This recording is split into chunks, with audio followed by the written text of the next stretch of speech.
Ado saka omah ninggal wong tuwa,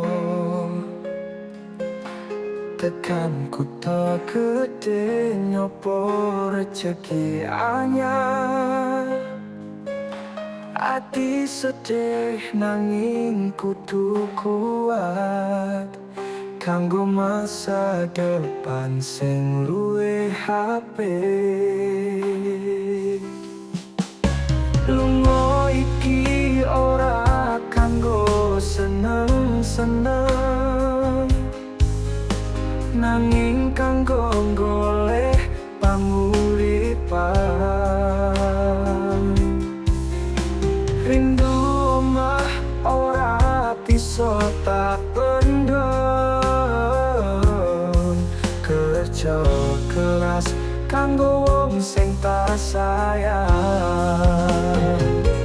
Saben bengi kelingan suarane ibu,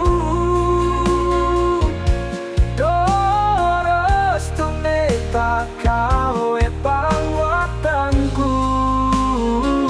Senajan angin ku tak kakehan dusta,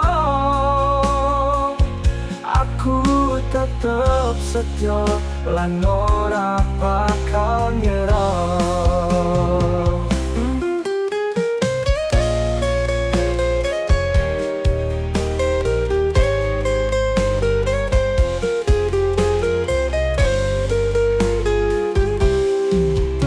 Lunga iki ora kanggo seneng-seneng, nanging kanggo golek panguripan.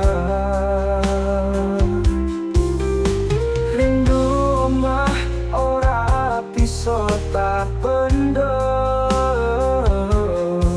kerja keras kanggo wong sing tak sayang. Ora gampang urip ing panggonan anyar,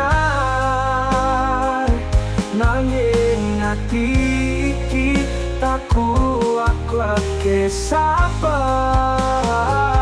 Ojo nganti